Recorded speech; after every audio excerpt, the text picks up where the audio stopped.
새벽 5시, 거제도 앞바다에 태양이 떠오르기도 전에 불이 먼저 켜지는 곳이 있습니다. 길이 400m, 축구장 4개를 이어붙인 것보다 큰 배 한 척이 지금 이 순간에도 만들어지고 있습니다. 불과 8년 전, 이 도시의 아파트 절반이 비어 있었습니다. 조선소 앞 식당 거리에는 파리가 날렸고 뉴스에서는 한국 조선업의 장례식을 치르고 있었습니다. 그런데 지금 이 조선소들의 수주 잔고가 170조 원을 돌파했습니다. 강남 아파트 전체를 2번 사고도 남는 돈이 배를 만들어 달라는 계약서에 찍혀 있습니다. 배를 만들 공간이 부족해서 주문을 거절하는 상황까지 벌어지고 있습니다. 전 세계 바다 위에 떠 있는 배 6만 척, 이 중 상당수가 10년 안에 폐차 딱지를 받게 됩니다. 국제해사기구가 2050년까지 탄소를 제로로 만들겠다고 선언했기 때문입니다. 6만 척의 배를 새로 만들어야 하는데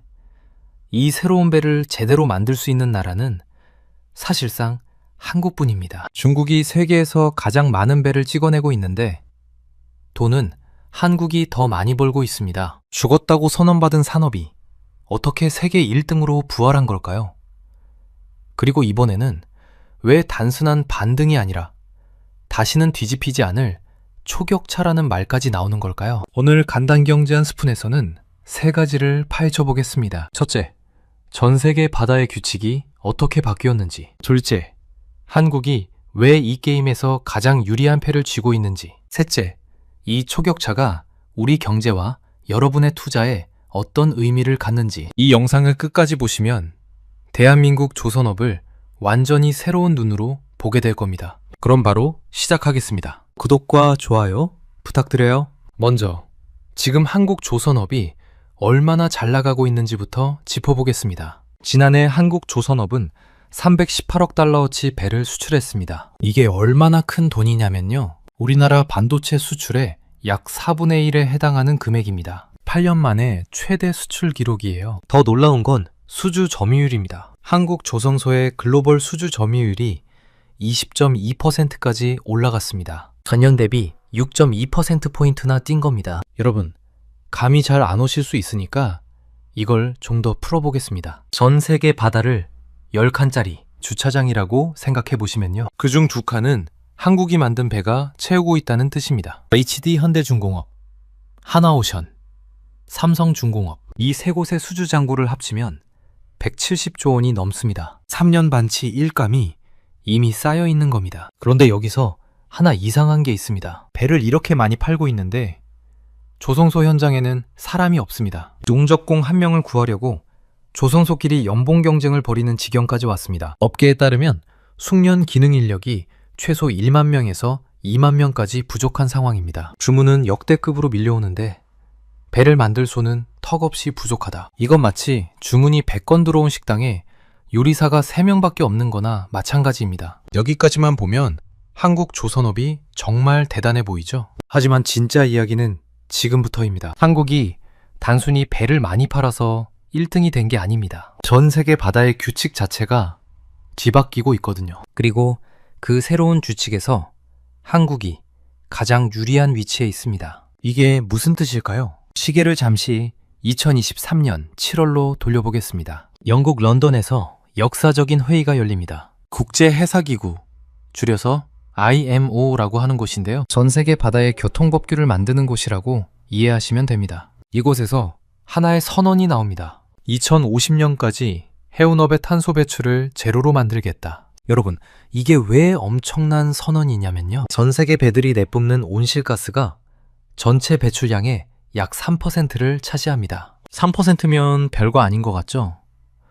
하나의 국가 배출량으로 치면 독일 전체와 맞먹는 양입니다. 이 선언의 파장은 상상을 초월합니다. 지금 바다 위를 떠다니는 배 6만 척, 이 중 대부분이 디젤류를 태우며 달리는 배들입니다. 검은 연기를 내뿜으며 항해하는 이 배들이 앞으로 전도 교체되거나 개조되어야 합니다. 선택이 아닙니다. 규칙이 바뀐 겁니다. 그런데 여기서 핵심 질문이 등장합니다. 탄소를 안 내뿜는 배는 대체 뭘로 움직이는 걸까요? 기존의 디젤류 대신 새로운 연료가 필요합니다. 지금 전 세계가 주목하는 연료가 3가지 있습니다. 첫째, 액화 천연가스, 줄여서 LNG. 이건 탄소를 일부 줄여주는 과도기 연료입니다. 둘째, 암모니아. 셋째, 수소. 이 두 가지가 진짜 게임 체인저입니다. 암모니아라고 하면 여러분 뭐가 떠오르시나요?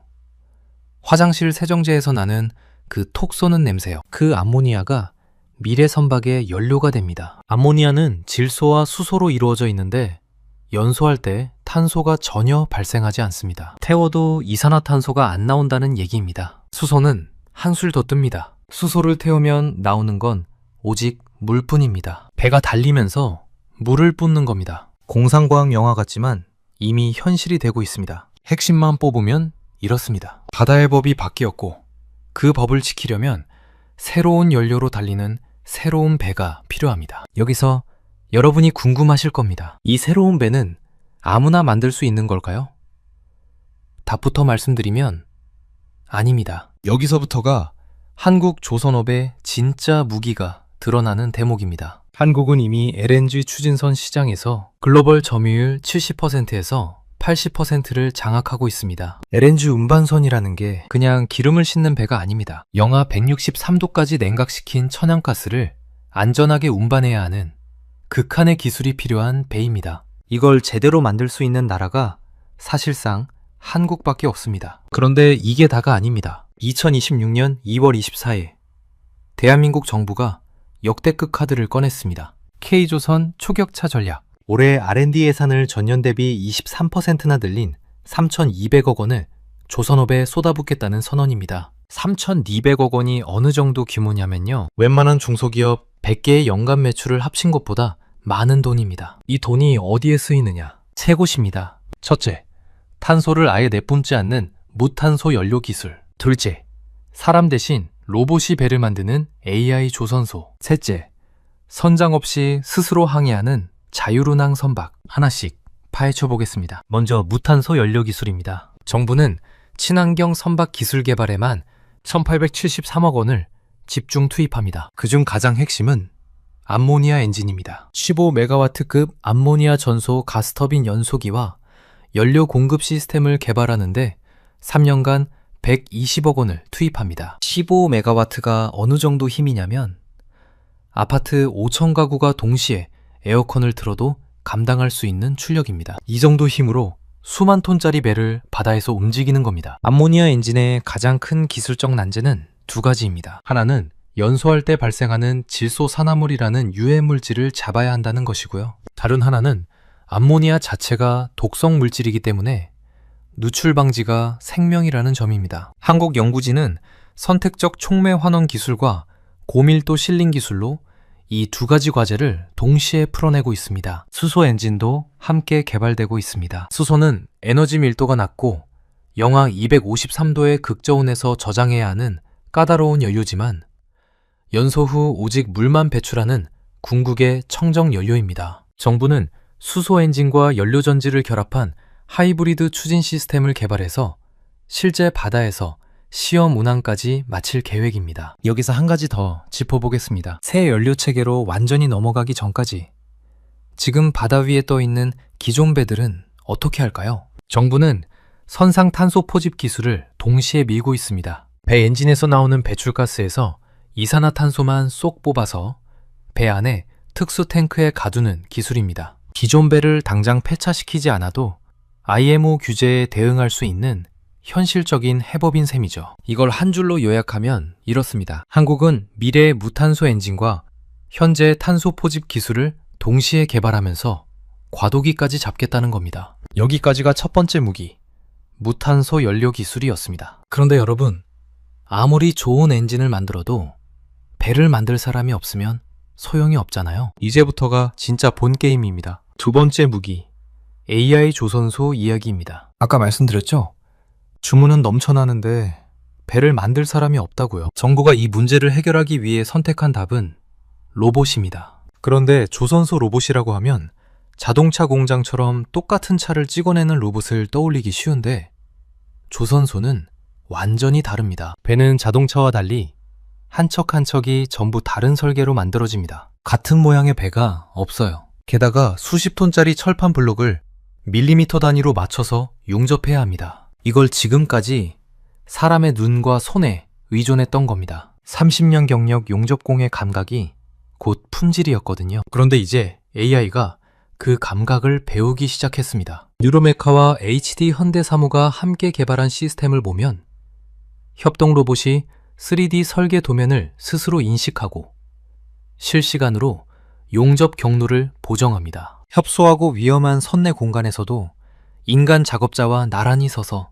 정밀한 작업을 수행합니다. AI가 생산 데이터를 실시간으로 수집해서 공정 지연 여부를 미리 예측하고 머신러닝으로 용접 품질까지 자동 검사합니다. 조선소에서 또 하나 큰 문제가 물류입니다. 조선소 부지가 엄청나게 넓거든요. 수십 톤짜리 블록을 이쪽 끝에서 저쪽 끝까지 옮기려면 대형 크레인과 트럭이 필요한데 이걸 사람이 일일이 운전했습니다. 이제는 자율주행 물류 로봇이 스스로 경로를 계산해서 블록과 기자재를 운반합니다. 쉽게 말해서 AI 조선소는 사람이 부족한 문제를 기술로 돌파하는 동시에 건조기간을 단축하고 안전사고까지 줄이는 일석삼조의 해법입니다. 그런데 여러분, 여기서 끝이 아닙니다. 배를 만드는 것까지 혁신했으면 이제 남은 건 뭘까요?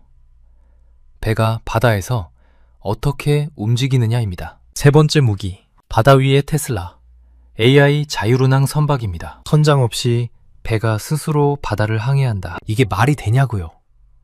이미 현실이 되고 있습니다. 정부는 올해 국내 운항 선박 30여 척을 대상으로 AI 자율운항 기술을 적용하는 역대 최대 규모의 실증 사업에 착수합니다. 이건 그냥 배의 자동 조종 장치를 다는 수준이 아닙니다. 기상 상황, 해상 교통량, 엔진 상태, 파도의 높이까지 동시에 분석해서 최적의 항로를 실시간으로 계산하는 기술입니다. 자율운항이 왜 중요한지 숫자로 보여드리겠습니다. 전 세계 해양 사고의 약 80%가 사람의 실수에서 비롯됩니다. 졸음, 판단 착오, 소통 미스, 이런 인적 과실을 AI가 대체하면 사고율이 획기적으로 줄어듭니다. 그리고 연료비도 엄청나게 아낄 수 있습니다. AI가 기상 데이터와 해류 정보를 분석해서 최적 항로를 계산하면 연료 소모를 크게 줄일 수 있거든요. 해운사 입장에서는 돈을 절약하면서 안전까지 확보하는 겁니다. 더 중요한 건 따로 있습니다. 이 실증 사업에서 쌓이는 방대한 데이터가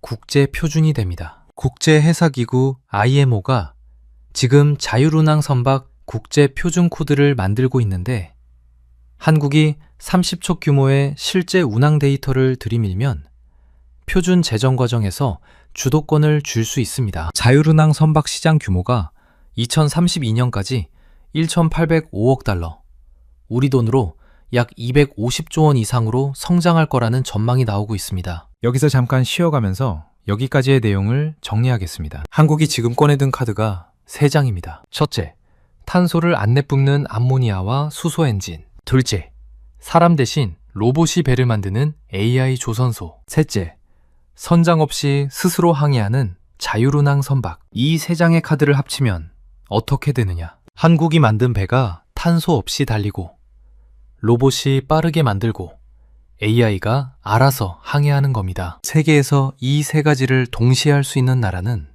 지금 한국뿐입니다. 그런데 여러분, 여기서 진짜 소름 돋는 반전이 있습니다. 이 화려한 부활 스토리 뒤에는 한국을 맹렬하게 추격하는 거대한 그림자가 있습니다. 바로 중국입니다. 지금부터 한국 vs 중국, 바다의 패권 전쟁을 이야기하겠습니다. 중국은 물량으로 이미 세계 1위입니다. 전 세계에서 가장 많은 배를 찍어냅니다. 한국이 기술력의 1위라면 중국은 생산량의 1위인 셈이죠. 그런데 최근 중국이 무서운 이유는 따로 있습니다. 중국이 그동안 약했던 고부가가치 선박 시장을 빠르게 잠식하기 시작했습니다. 특히 LNG 운반선 시장에 중국이 본격 진출하고 있습니다. 중국 정부가 자국 조선소에 전폭적인 보조금을 쏟아부으면서 저가 수주 공세를 펴고 있거든요. 업계에서는 중국이 기술 수준에서도 한국과의 격차를 1년에서 2년 내로 좁혔다는 평가가 나옵니다. 여러분, 이게 말이 됩니까?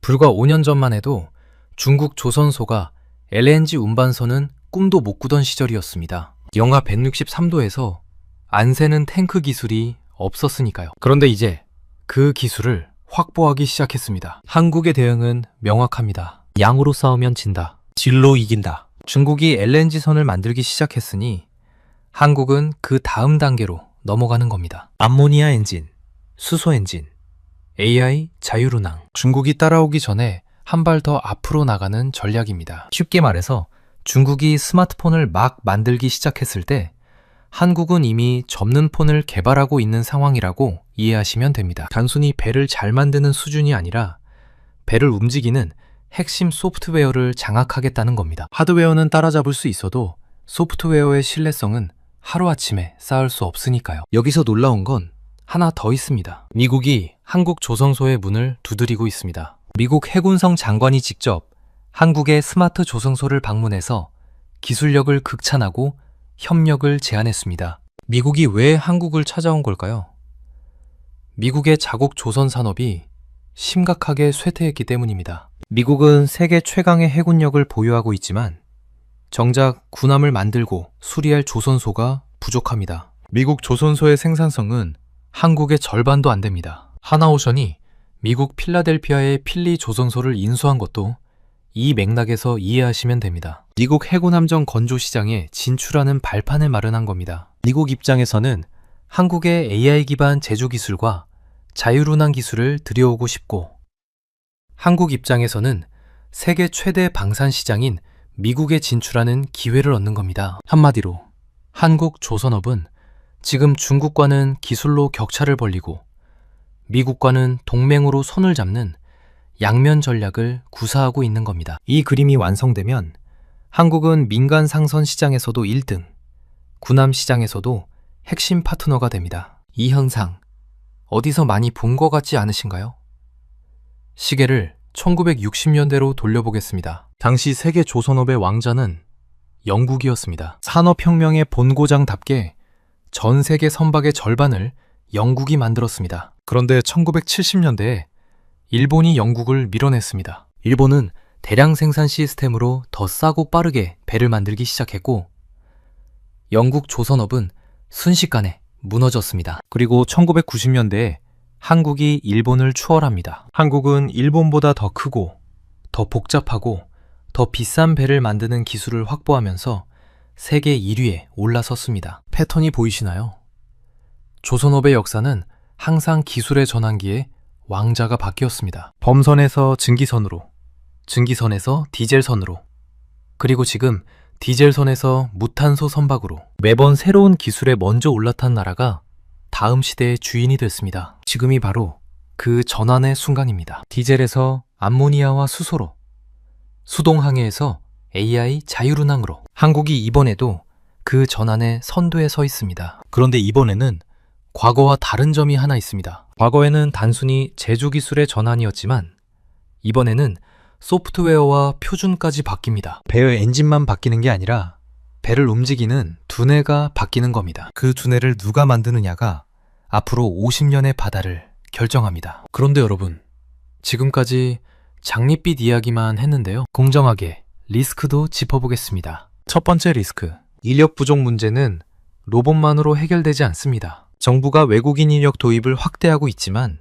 이건 단기 처방에 불과하다는 지적이 많습니다. 진짜 문제는 대기업과 중소조선사 사이의 임금 격차입니다. 격차가 역대 최대 수준으로 벌어져 있어서 젊은 인력들이 중소조선사를 기피하고 있습니다. AI와 로봇이 현장을 채우기까지는 수조 원의 투자와 수년의 시간이 더 필요합니다. 두 번째 리스크, 기술은 있는데 연료를 넣을 곳이 없을 수 있습니다. 암모니아 엔진을 탑재한 배를 만들어도 전 세계 항구에 암모니아를 공급하는 시설이 없으면 실제로 운항할 수가 없습니다. 한국은 엔진 기술 개발에는 앞서 있지만 글로벌 연료 공급망 구축은 아직 초기 단계에 머물러 있습니다. 세 번째 리스크, 수주, 건조 사이의 시차에서 오는 환율 리스크입니다. 배를 수주할 때와 실제로 건조해서 인도할 때 사이에 2년에서 3년의 시차가 있습니다. 이 기간 동안 환율이 크게 변동하면 수익이 증발할 수 있습니다. 조선업에 보이지 않는 금융 리스크죠. 신조선가가 올라서 수주 금액은 역대급인데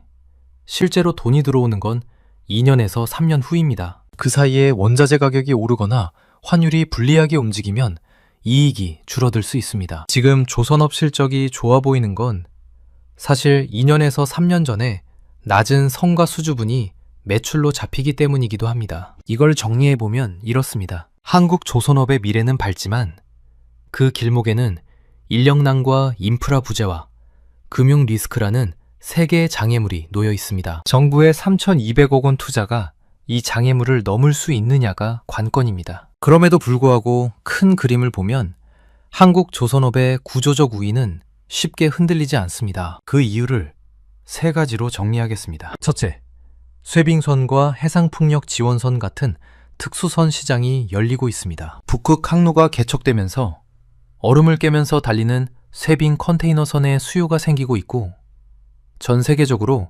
해상풍력 발전이 폭발적으로 성장하면서 특수선의 수요도 급증하고 있습니다. 이 특수선들은 일반 화물선보다 기술 장벽이 훨씬 높아서 중국이 쉽게 따라오기 어려운 영역입니다. 한국은 극지 운항용 쇄빙 컨테이너선 8000TEU급 이상의 핵심 기술을 이미 개발하고 있습니다. 둘째, 디지털 트윈 기술이 조선업의 판을 바꾸고 있습니다. 디지털 트윈이란 실제 배와 똑같은 가상의 배를 컴퓨터 안에 만들어 놓는 기술입니다. 이 가상의 배로 먼저 시뮬레이션을 돌려보고 문제가 없는지 확인한 다음에 실제 배를 만드는 겁니다. 원조 시간이 단축되고 불량률이 줄어듭니다. 셋째, 한국이 국제 표준을 선점하면 후발주자가 따라오기가 구조적으로 어려워집니다. 자율운항 기술의 국제 표준 코드를 한국 기술 기준으로 만들어 놓으면 다른 나라들은 그 표준에 맞춰서 배를 만들어야 합니다. 마치 5G 통신 표준을 가진 나라가 전 세계 통신 시장을 지배하는 것과 같은 원리입니다. 여기까지의 내용을 큰 그림으로 정리해 보겠습니다. 한국 조선업은 지금 세 겹의 방호벽을 쌓고 있습니다. 첫 번째 벽은 무탄소 연료 기술입니다. 암모니아와 수소 엔진, 선상 탄소 포집 기술로 환경 규제 시대의 유일한 솔루션을 제공합니다. 두 번째 벽은 AI 제조 혁신입니다. 로봇과 AI로 인력난을 돌파하면서 동시에 생산성까지 끌어올립니다. 세 번째 벽은 자율운항 기술과 국제표준 장악입니다. 배를 움직이는 두뇌를 한국이 만들면 전 세계 바다가 한국산 AI 시스템으로 운영됩니다. 이 세 겹의 벽이 완성되면 중국이 아무리 많은 배를 찍어내도 한국의 기술 프리미엄을 넘을 수 없는 구조가 만들어집니다. 배를 많이 만드는 나라가 아니라 미래의 배를 만들 수 있는 나라가 바다를 지배합니다. 지금 한국은 그 미래를 만들고 있는 겁니다. 그렇다면 이게 우리에게는 어떤 의미일까요? 조선업은 단순히 배 만드는 산업이 아닙니다. 철강, 기계, 전자, 소프트웨어, 화학까지 수백 개의 협력업체가 함께 움직이는 거대한 생태계입니다. 조선업이 살면 거제, 통영, 울산, 창원의 경제가 살아납니다. 조선소 한 곳이 돌아가면 주변의 식당, 숙소, 물류회사, 부품회사 수백 개가 함께 돌아갑니다. 318억 달러 수출이 만들어내는 고용과 지역경제 효과는 단순 수치 그 이상입니다. 투자자 관점에서 보면 조선 관련 종목들이 관심 대상이 될 수 있습니다. 다만 한 가지 유의하실 점이 있습니다. 조선주는 수주와 매출 사이에 2년에서 3년의 시차가 있기 때문에 지금 좋은 뉴스가 주가에 이미 반영되어 있을 수도 있고, 반대로 지금의 호황이 실적에 본격 반영되는 시점을 노리는 전략도 가능합니다. 정리해드리겠습니다. 한국 조선업은 지금 세 가지 무기로 초격차를 벌리고 있습니다. 탄소를 없앤 엔진, 사람을 대신하는 로봇, 스스로 항해하는 AI. 여기에 3,200억 원의 정부 투자와 미국과의 전략적 동맹까지 더해지고 있습니다. 물론 인력난과 중국의 추격, 인프라 부재라는 리스크도 분명히 존재합니다. 하지만 역사가 증명하듯 기술 전환기에 먼저 올라탄 나라가 다음 시대의 왕자를 차지했습니다. 영국에서 일본으로, 일본에서 한국으로, 그리고 지금 한국은 단순한 제조 강국을 넘어 바다의 기술 표준을 지배하는 나라로 도약하려 하고 있습니다. 여러분은 한국 조선업의 미래를 어떻게 보시나요? 탄소 없는 배, AI가 항해하는 배의 시대가 정말 올까요? 여러분의 생각을 댓글로 공유해 주시면 감사하겠습니다. 오늘 영상은 여기까지입니다. 긴 영상 끝까지 함께 해주셔서 감사합니다. 여러분의 구독과 좋아요 한 번이 대한민국 경제를 누구나 쉽게 이해할 수 있는 콘텐츠를 만드는 가장 큰 힘이 됩니다. 새벽 5시, 거제도 앞바다에 태양이 떠오르기도 전에 불이 먼저 켜지는 곳이 있습니다. 길이 400m, 축구장 4개를 이어붙인 것보다 큰 배 한 척이 지금 이 순간에도 만들어지고 있습니다. 불과 8년 전, 이 도시의 아파트 절반이 비어 있었습니다. 조선소 앞 식당거리에는 파리가 날렸고, 뉴스에서는 한국 조선업의 장례식을 치르고 있었습니다. 그런데 지금 이 조선소들의 수주 잔고가 170조 원을 돌파했습니다. 강남 아파트 전체를 2번 사고도 남는 돈이 배를 만들어 달라는 계약서에 찍혀 있습니다. 배를 만들 공간이 부족해서 주문을 거절하는 상황까지 벌어지고 있습니다. 전 세계 바다 위에 떠 있는 배 6만 척, 이 중 상당수가 10년 안에 폐차 딱지를 받게 됩니다. 국제해사기구가 2050년까지 탄소를 제로로 만들겠다고 선언했기 때문입니다. 6만 척의 배를 새로 만들어야 하는데, 이 새로운 배를 제대로 만들 수 있는 나라는 사실상 한국뿐입니다. 중국이 세계에서 가장 많은 배를 찍어내고 있는데 돈은 한국이 더 많이 벌고 있습니다. 죽었다고 선언받은 산업이 어떻게 세계 1등으로 부활한 걸까요?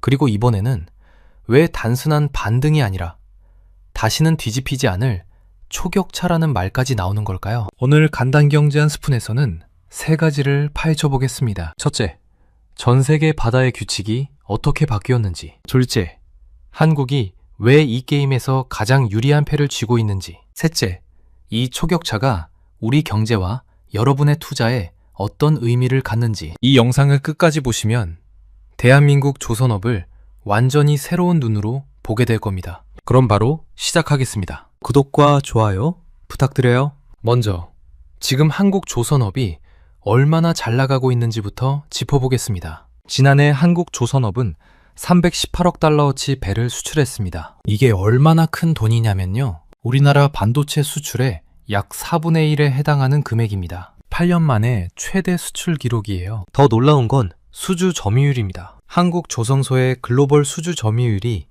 20.2%까지 올라갔습니다. 전년 대비 6.2%포인트나 뛴 겁니다. 여러분, 감이 잘 안 오실 수 있으니까 이걸 좀 더 풀어보겠습니다. 전 세계 바다를 10칸짜리 주차장이라고 생각해 보시면요, 그중 2칸은 한국이 만든 배가 채우고 있다는 뜻입니다. HD 현대중공업, 하나오션, 삼성중공업, 이 3곳의 수주 잔고를 합치면 170조 원이 넘습니다. 3년 반치 일감이 이미 쌓여 있는 겁니다. 그런데 여기서 하나 이상한 게 있습니다. 배를 이렇게 많이 팔고 있는데 조선소 현장에는 사람이 없습니다. 용접공 1명을 구하려고 조선소끼리 연봉 경쟁을 벌이는 지경까지 왔습니다. 업계에 따르면 숙련 기능 인력이 최소 1만 명에서 2만 명까지 부족한 상황입니다. 주문은 역대급으로 밀려오는데 배를 만들 소는 턱없이 부족하다. 이건 마치 주문이 100건 들어온 식당에 요리사가 3명밖에 없는 거나 마찬가지입니다. 여기까지만 보면 한국 조선업이 정말 대단해 보이죠? 하지만 진짜 이야기는 지금부터입니다. 한국이 단순히 배를 많이 팔아서 1등이 된 게 아닙니다. 전 세계 바다의 규칙 자체가 뒤바뀌고 있거든요. 그리고 그 새로운 규칙에서 한국이 가장 유리한 위치에 있습니다. 이게 무슨 뜻일까요? 시계를 잠시 2023년 7월로 돌려보겠습니다. 영국 런던에서 역사적인 회의가 열립니다. 국제해사기구, 줄여서 IMO라고 하는 곳인데요. 전 세계 바다의 교통법규를 만드는 곳이라고 이해하시면 됩니다. 이곳에서 하나의 선언이 나옵니다. 2050년까지 해운업의 탄소 배출을 제로로 만들겠다. 여러분, 이게 왜 엄청난 선언이냐면요, 전 세계 배들이 내뿜는 온실가스가 전체 배출량의 약 3%를 차지합니다. 3%면 별거 아닌 것 같죠? 하나의 국가 배출량으로 치면 독일 전체와 맞먹는 양입니다. 이 선언의 파장은 상상을 초월합니다. 지금 바다 위를 떠다니는 배 6만 척, 이 중 대부분이 디젤류를 태우며 달리는 배들입니다. 검은 연기를 내뿜으며 항해하는 이 배들이 앞으로 전도 교체되거나 개조되어야 합니다. 컨택이 아닙니다. 규칙이 바뀐 겁니다. 그런데 여기서 핵심 질문이 등장합니다. 탄소를 안 내뿜는 배는 대체 뭘로 움직이는 걸까요? 기존의 디젤류 대신 새로운 연료가 필요합니다. 지금 전 세계가 주목하는 연료가 3가지 있습니다. 첫째, 액화 천연가스, 줄여서 LNG. 이건 탄소를 일부 줄여주는 과도기 연료입니다. 둘째, 암모니아. 셋째, 수소. 이 두 가지가 진짜 게임 체인저입니다. 암모니아라고 하면 여러분 뭐가 떠오르시나요? 화장실 세정제에서 나는 그 톡 쏘는 냄새요. 그 암모니아가 미래 선박의 연료가 됩니다. 암모니아는 질소와 수소로 이루어져 있는데 연소할 때 탄소가 전혀 발생하지 않습니다. 태워도 이산화탄소가 안 나온다는 얘기입니다. 수소는 한술 더 뜹니다. 수소를 태우면 나오는 건 오직 물뿐입니다. 배가 달리면서 물을 뿜는 겁니다. 공상과학 영화 같지만 이미 현실이 되고 있습니다. 핵심만 뽑으면 이렇습니다. 바다의 법이 바뀌었고 그 법을 지키려면 새로운 연료로 달리는 새로운 배가 필요합니다. 여기서 여러분이 궁금하실 겁니다. 이 새로운 배는 아무나 만들 수 있는 걸까요? 답부터 말씀드리면 아닙니다. 여기서부터가 한국 조선업의 진짜 무기가 드러나는 대목입니다. 한국은 이미 LNG 추진선 시장에서 글로벌 점유율 70%에서 80%를 장악하고 있습니다. LNG 운반선이라는 게 그냥 기름을 싣는 배가 아닙니다. 영하 163도까지 냉각시킨 천연가스를 안전하게 운반해야 하는 극한의 기술이 필요한 배입니다. 이걸 제대로 만들 수 있는 나라가 사실상 한국밖에 없습니다. 그런데 이게 다가 아닙니다. 2026년 2월 24일 대한민국 정부가 역대급 카드를 꺼냈습니다. K조선 초격차 전략. 올해 R&D 예산을 전년 대비 23%나 늘린 3,200억 원을 조선업에 쏟아붓겠다는 선언입니다. 3,200억 원이 어느 정도 규모냐면요. 웬만한 중소기업 100개의 연간 매출을 합친 것보다 많은 돈입니다. 이 돈이 어디에 쓰이느냐? 세 곳입니다. 첫째, 탄소를 아예 내뿜지 않는 무탄소 연료 기술. 둘째, 사람 대신 로봇이 배를 만드는 AI 조선소. 셋째, 선장 없이 스스로 항해하는 자율운항 선박. 하나씩 파헤쳐 보겠습니다. 먼저 무탄소 연료 기술입니다. 정부는 친환경 선박 기술 개발에만 1,873억 원을 집중 투입합니다. 그중 가장 핵심은 암모니아 엔진입니다. 15메가와트급 암모니아 전소 가스터빈 연소기와 연료 공급 시스템을 개발하는데 3년간 120억 원을 투입합니다. 15메가와트가 어느 정도 힘이냐면 아파트 5천 가구가 동시에 에어컨을 틀어도 감당할 수 있는 출력입니다. 이 정도 힘으로 수만 톤짜리 배를 바다에서 움직이는 겁니다. 암모니아 엔진의 가장 큰 기술적 난제는 두 가지입니다. 하나는 연소할 때 발생하는 질소산화물이라는 유해 물질을 잡아야 한다는 것이고요. 다른 하나는 암모니아 자체가 독성 물질이기 때문에 누출 방지가 생명이라는 점입니다. 한국 연구진은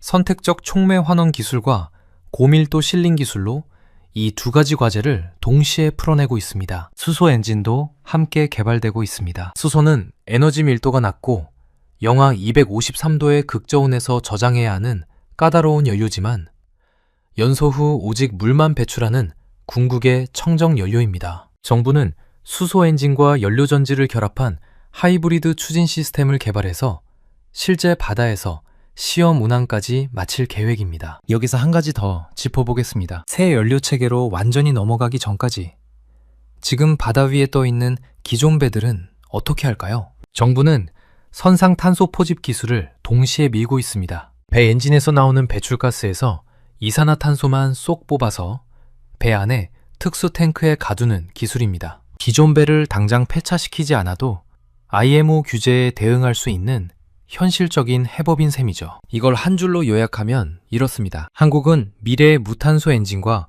현재의 탄소 포집 기술을 동시에 개발하면서 과도기까지 잡겠다는 겁니다. 여기까지가 첫 번째 무기, 무탄소 연료 기술이었습니다. 그런데 여러분, 아무리 좋은 엔진을 만들어도 배를 만들 사람이 없으면 소용이 없잖아요. 이제부터가 진짜 본 게임입니다. 두 번째 무기, AI 조선소 이야기입니다. 아까 말씀드렸죠?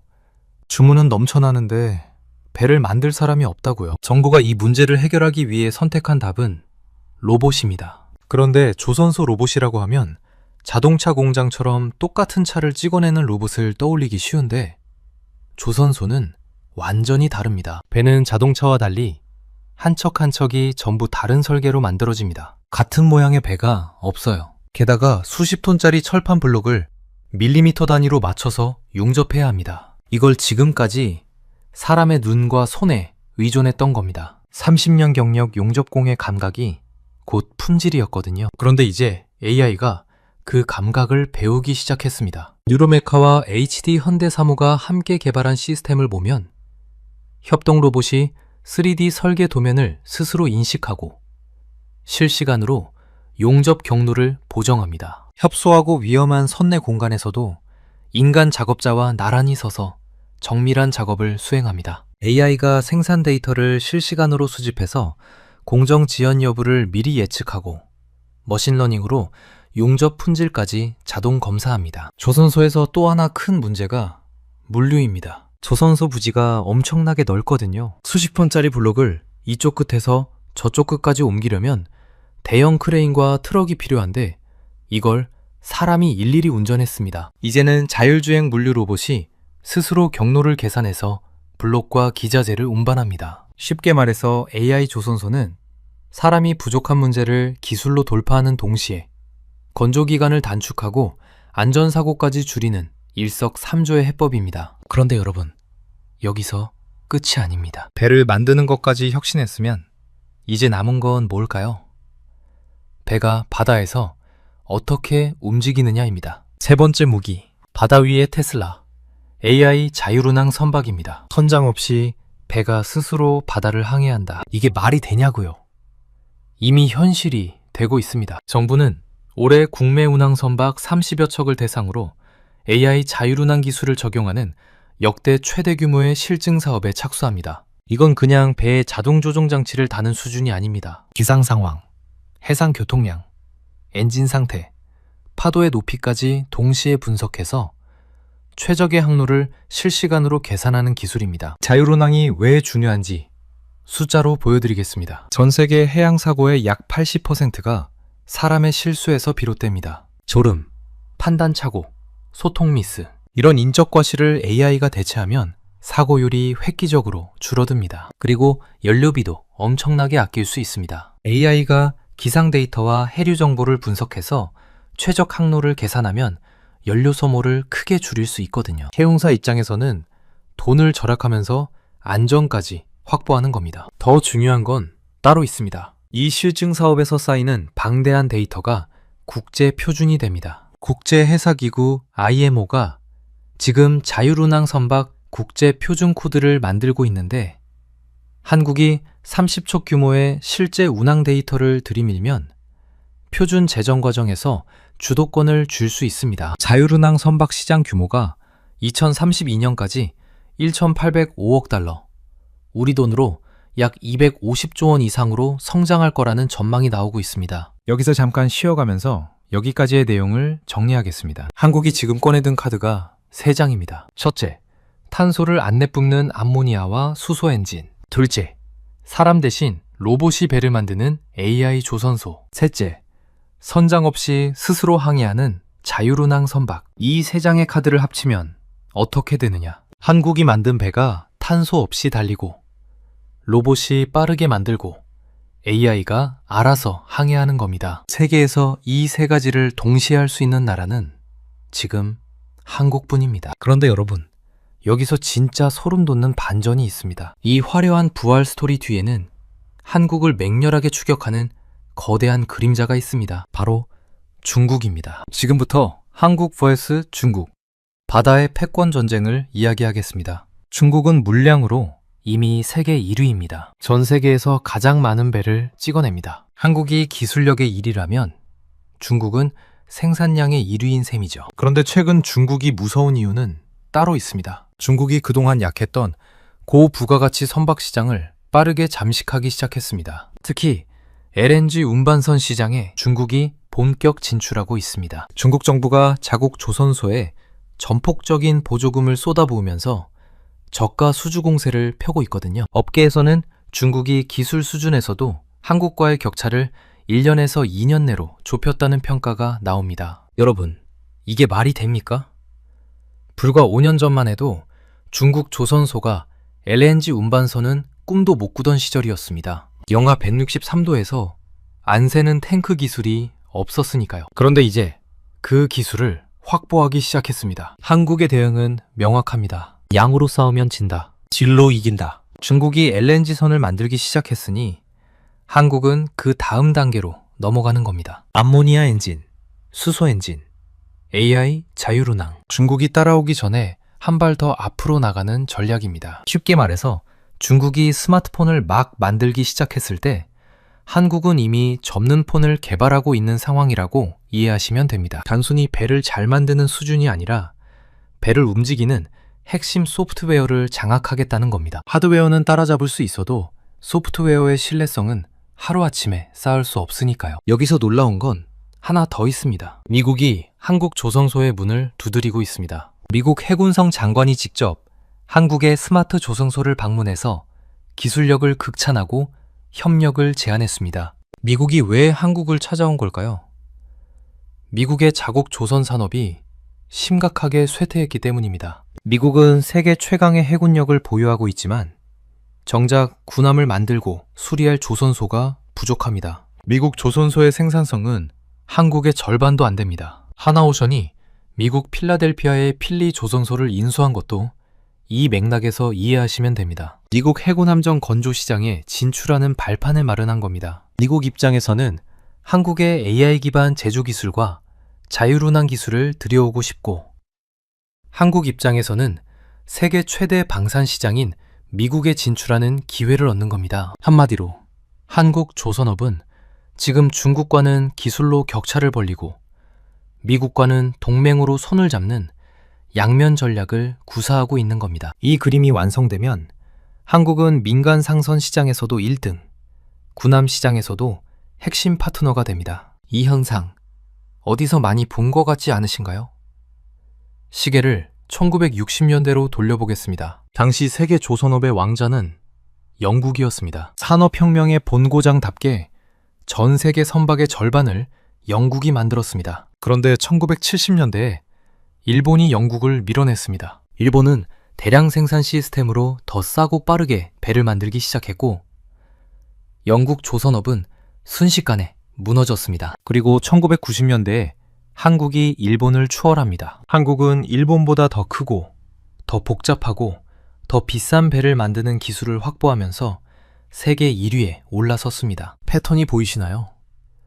조선업의 역사는 항상 기술의 전환기에 왕자가 바뀌었습니다. 범선에서 증기선으로, 증기선에서 디젤선으로, 그리고 지금 디젤선에서 무탄소 선박으로 매번 새로운 기술에 먼저 올라탄 나라가 다음 시대의 주인이 됐습니다. 지금이 바로 그 전환의 순간입니다. 디젤에서 암모니아와 수소로, 수동항해에서 AI 자율운항으로 한국이 이번에도 그 전환의 선두에 서 있습니다. 그런데 이번에는 과거와 다른 점이 하나 있습니다. 과거에는 단순히 제조 기술의 전환이었지만 이번에는 소프트웨어와 표준까지 바뀝니다. 배의 엔진만 바뀌는 게 아니라 배를 움직이는 두뇌가 바뀌는 겁니다. 그 두뇌를 누가 만드느냐가 앞으로 50년의 바다를 결정합니다. 그런데 여러분, 지금까지 장밋빛 이야기만 했는데요. 공정하게 리스크도 짚어보겠습니다. 첫 번째 리스크, 인력 부족 문제는 로봇만으로 해결되지 않습니다. 정부가 외국인 인력 도입을 확대하고 있지만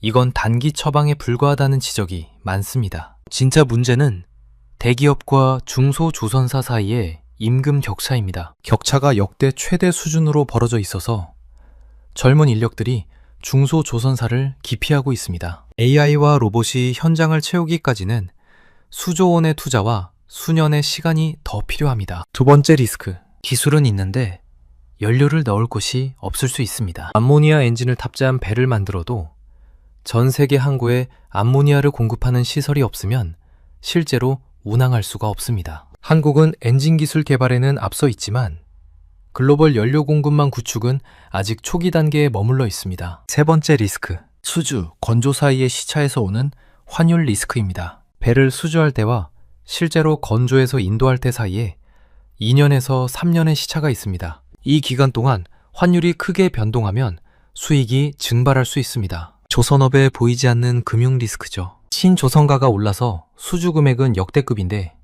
실제로 돈이 들어오는 건 2년에서 3년 후입니다. 그 사이에 원자재 가격이 오르거나 환율이 불리하게 움직이면 이익이 줄어들 수 있습니다. 지금 조선업 실적이 좋아 보이는 건 사실 2년에서 3년 전에 낮은 성과 수주분이 매출로 잡히기 때문이기도 합니다. 이걸 정리해보면 이렇습니다. 한국 조선업의 미래는 밝지만 그 길목에는 인력난과 인프라 부재와 금융 리스크라는 세 개의 장애물이 놓여 있습니다. 정부의 3,200억 원 투자가 이 장애물을 넘을 수 있느냐가 관건입니다. 그럼에도 불구하고 큰 그림을 보면 한국 조선업의 구조적 우위는 쉽게 흔들리지 않습니다. 그 이유를 세 가지로 정리하겠습니다. 첫째, 쇠빙선과 해상풍력 지원선 같은 특수선 시장이 열리고 있습니다. 북극 항로가 개척되면서 얼음을 깨면서 달리는 쇠빙 컨테이너선의 수요가 생기고 있고, 전 세계적으로 해상풍력 발전이 폭발적으로 성장하면서 특수선의 수요도 급증하고 있습니다. 이 특수선들은 일반 화물선보다 기술 장벽이 훨씬 높아서 중국이 쉽게 따라오기 어려운 영역입니다. 한국은 극지 운항용 쇠빙 컨테이너선 8000TEU급 이상의 핵심 기술을 이미 개발하고 있습니다. 둘째, 디지털 트윈 기술이 조선업의 판을 바꾸고 있습니다. 디지털 트윈이란 실제 배와 똑같은 가상의 배를 컴퓨터 안에 만들어 놓는 기술입니다. 이 가상의 배로 먼저 시뮬레이션을 돌려보고 문제가 없는지 확인한 다음에 실제 배를 만드는 겁니다. 원조 시간이 단축되고 불량률이 줄어듭니다. 셋째, 한국이 국제 표준을 선점하면 후발주자가 따라오기가 구조적으로 어려워집니다. 자율운항 기술의 국제 표준 코드를 한국 기술 기준으로 만들어 놓으면 다른 나라들은 그 표준에 맞춰서 배를 만들어야 합니다. 마치 5G 통신 표준을 가진 나라가 전 세계 통신 시장을 지배하는 것과 같은 원리입니다. 여기까지의 내용을 큰 그림으로 정리해 보겠습니다. 한국 조선업은 지금 세 겹의 방호벽을 쌓고 있습니다. 첫 번째 벽은 무탄소 연료 기술입니다. 암모니아와 수소 엔진, 선상 탄소 포집 기술로 환경 규제 시대의 유일한 솔루션을 제공합니다. 두 번째 벽은 AI 제조 혁신입니다. 로봇과 AI로 인력난을 돌파하면서 동시에 생산성까지 끌어올립니다. 세 번째 벽은 자율운항 기술과 국제표준 장악입니다. 배를 움직이는 투넬을 한국이 만들면 전 세계 바다가 한국산 AI 시스템으로 운영됩니다. 이 세 겹의 벽이 완성되면 중국이 아무리 많은 배를 찍어내도 한국의 기술 프리미엄을 넘을 수 없는 구조가 만들어집니다. 배를 많이 만드는 나라가 아니라 미래의 배를 만들 수 있는 나라가 바다를 지배합니다. 지금 한국은 그 미래를 만들고 있는 겁니다. 그렇다면 이게 우리에게는 어떤 의미일까요? 조선업은 단순히 배 만드는 산업이 아닙니다. 철강, 기계, 전자, 소프트웨어, 화학까지 수백 개의 협력업체가 함께 움직이는 거대한 생태계입니다. 조선업이 살면 거제, 통영, 울산, 창원의 경제가 살아납니다. 조선소 한 곳이 돌아가면 주변의 식당, 숙소, 물류회사, 부품회사 수백 개가 함께 돌아갑니다. 318억 달러 수출이 만들어내는 고용과 지역경제 효과는 단순 수치 그 이상입니다. 투자자 관점에서 보면 조선 관련 종목들이 관심 대상이 될 수 있습니다. 다만 한 가지 유의하실 점이 있습니다. 조선주는 수주와 매출 사이에 2년에서 3년의 시차가 있기 때문에 지금 좋은 뉴스가 주가에 이미 반영되어 있을 수도 있고, 반대로 지금의 호황이 실적에 본격 반영되는 시점을 노리는 전략도 가능합니다. 정리해드리겠습니다. 한국 조선업은 지금 세 가지 무기로 초격차를 벌리고 있습니다. 탄소를 없앤 엔진, 사람을 대신하는 로봇, 스스로 항해하는 AI. 여기에 3,200억 원의 정부 투자와 미국과의 전략적 동맹까지 더해지고 있습니다. 물론 인력난과 중국의 추격, 인프라 부재라는 리스크도 분명히 존재합니다. 하지만 역사가 증명하듯 기술 전환기에 먼저 올라탄 나라가 다음 시대의 왕자를 차지했습니다. 영국에서 일본으로, 일본에서 한국으로, 그리고 지금 한국은 단순한 제조 강국을 넘어 바다의 기술 표준을 지배하는 나라로 도약하려 하고 있습니다. 여러분은 한국 조선업의 미래를 어떻게 보시나요? 탄소 없는 배, AI가 항해하는 배의 시대가 정말 올까요? 여러분의 생각을 댓글로 공유해 주시면 감사하겠습니다. 오늘 영상은 여기까지입니다. 긴 영상 끝까지 함께 해주셔서 감사합니다. 여러분의 구독과 좋아요 한 번이 대한민국 경제를 누구나 쉽게 이해할 수 있는 콘텐츠를 만드는 가장 큰 힘이 됩니다.